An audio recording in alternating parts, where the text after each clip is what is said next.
La situation là-bas, la vie en Algérie, est vraiment difficile. On ne gagne pas assez d'argent, le quotidien est trop cher.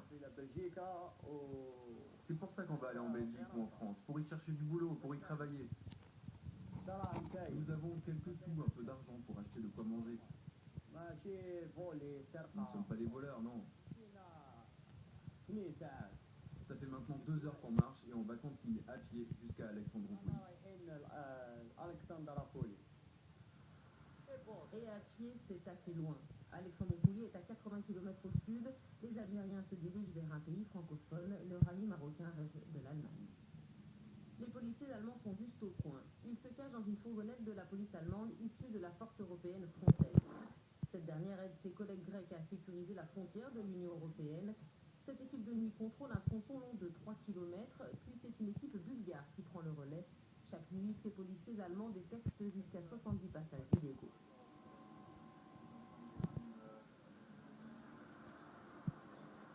Plus de 80% des réfugiés présents dans l'Union européenne traversent la frontière turco-grecque. Depuis 2002, il existe un accord turco-grec de réadmission, mais il semble n'exister que sur le papier, comme le souligne le chef de la police d'Orestiada. Lorsque nous arrêtons des clandestins de notre côté, nous demandons aux Turcs de se conformer à l'accord de réadmission. Mais par exemple, en 2011, nous avons arrêté 55 000 migrants illégaux ici, dans la région d'Evros. Et les Turcs n'en ont repris que 731. La Turquie ne se conforme pas à l'accord de réadmission. C'est en avion que les Marocains et les Algériens se rendent à Istanbul. Ils n'ont pas besoin de visa. Ils embarquent ensuite dans des minivans qui les emmènent à Edirne, où des passeurs les font passer côté grec, soit à pied, soit via le fleuve Evros, et la traversée est risquée. Nous collaborons avec la police turque depuis l'année dernière pour traquer les passeurs. Et je ne peux pas dire si les résultats de cette collaboration sont encourageants. Ce dont on s'aperçoit maintenant, c'est que les passeurs restent de l'autre côté de la rivière. Ils chargent les migrants dans les bateaux, les font partir, et eux restent sur leur propre berge, en toute sécurité. Nous sommes témoins que de nombreux bateaux chavirent, certaines personnes s'accrochent à des îlots au milieu de la rivière, et des gens périssent à cause de ça. Sorte de frontière naturelle entre les deux pays, le fleuve Evros est un obstacle difficile et dangereux à surmonter. Il y a aussi la terre ferme, 10 km de frontière, une réelle tentation pour les clandestins qui veulent passer de Turquie en Grèce, à pied. Les champs de cet agriculteur grec sont collés à la frontière turque. Il raconte ce qu'il y voit quotidiennement. L'une des histoires la plus touchante, la plus choquante que j'ai vécue en arrivant sur un terrain situé un peu plus bas, là où nous cultivons du blé. Eh bien, c'était au moment de la récolte. J'étais sur mon tracteur, il était tôt le matin, et soudain, au milieu du champ de blé, je vois un groupe de peut-être 5 ou 6 clandestins. Ils dormaient. Il y avait plusieurs enfants. Tous s'étaient cachés dans le blé pour passer la nuit. Quelques mètres plus loin, tout le nécessaire pour construire une clôture en barbelé arrive. Jusqu'à la fin de l'été, les 10 km de frontières terrestres seront fermés. Athènes a demandé à Bruxelles de cofinancer l'établissement de ce barrage, mais la Commission de l'Union européenne a refusé. La Grèce financera donc seule les 3 millions d'euros que coûtera la clôture. Hélicoptères, maîtres chiens, gardes-frontières en provenance de 26 pays de l'Union européenne. L'arsenal déployé par Frontex, l'agence européenne de gestion des frontières pour lutter contre la clandestinité, est impressionnant. Patrick a 24 ans, il est originaire des Pays-Bas. Il y a quelques heures, il a intercepté un groupe d'une dizaine de clandestins. Nous aidons l'ensemble de l'Union européenne, car c'est ici une frontière de l'UE, et c'est ce que nous protégeons. C'est pourquoi nous sommes ici, pour aider le peuple grec, car nous sommes ici dans l'Union européenne, et nous devons nous aider les uns les autres. Beaucoup de ceux qui traversent la frontière terrestre la nuit arrivent dans le petit village grec de Neavissa, comme ce groupe composé principalement de migrants venus du Maghreb. Mais il y a aussi des réfugiés en provenance du Pakistan et d'Afghanistan. Mohamed, Rachid et Sofiane arrivent d'Algérie. Était-ce difficile de franchir cette frontière très surveillée? Hyper difficile. D'ailleurs, je me suis complètement trompé de la boue. On a traversé des rivières profondes, boueuses. J'ai fait la mécanique pendant 2003 que je travaille en mécanique. Mais Ça ne sert à rien de travailler en Algérie. Ça ne sert à rien. Tu travailles ou tu restes, c'est la même chose. Voilà.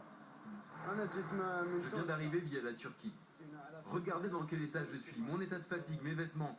C'est vraiment difficile de traverser la frontière par ici. Quelqu'un qui n'a pas vu ça de ses propres yeux ne peut pas comprendre combien c'est difficile de traverser. Il y a des gens qui meurent, des jeunes qui ne savent pas nager ou qui tombent à l'eau, ou d'autres qui se perdent sur la route. Il y a ceux qui ne reviennent pas, des gens qui se noient, et leurs parents ne savent même pas où ils sont.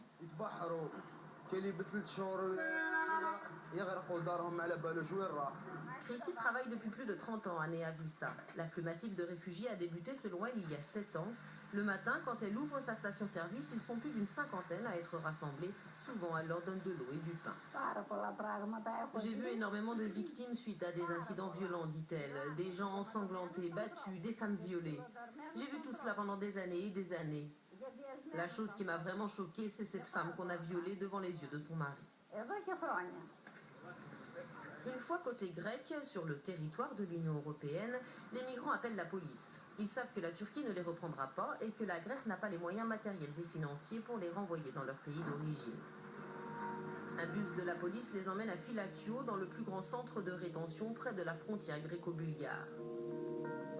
Après avoir fait face à un afflux massif de réfugiés, une rénovation du centre de Fylakio et d'autres centres grecs de rétention a dû être entreprise, rénovation financée par l'Union européenne. La Grèce compte environ 11 millions d'habitants, à cela s'ajoutent les réfugiés. Leur nombre est estimé à 1 million. Beaucoup d'habitants de la région d'Evros sont favorables à la construction de la clôture le long de la frontière.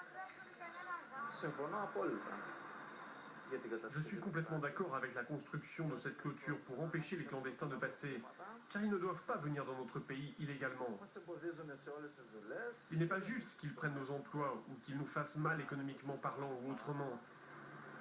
Ce sont les raisons pour lesquelles la clôture doit être construite, pour les empêcher d'entrer.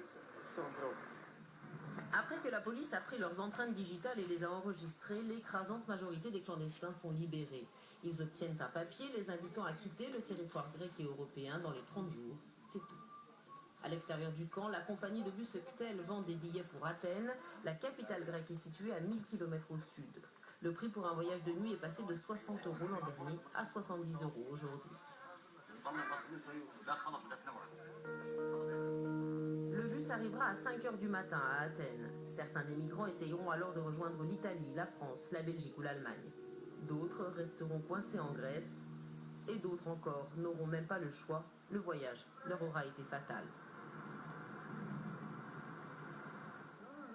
À cet endroit, raconte ce moufti, une jeune Somalienne est morte de froid. Des dizaines de clandestins meurent chaque année en voulant traverser l'Evros. Pour ceux d'entre eux qui sont de confession musulmane, ce moufti prépare une sépulture particulière. Pourtant, selon lui, personne ne devrait prendre de risque mortel, et traverser est un risque mortel, du suicide pur et simple, dit-il. La religion interdit de prendre des risques démesurés ou de se suicider. Il ne faut pas faire d'enterrement pour ceux qui se sont suicidés. Mais ici, nous faisons quand même la prière pour ceux qui sont morts en traversant cette frontière mortelle. Ils l'ont fait parce qu'ils ont perdu la tête. S'ils avaient vraiment su qu'ils allaient se noyer, ils ne seraient pas venus.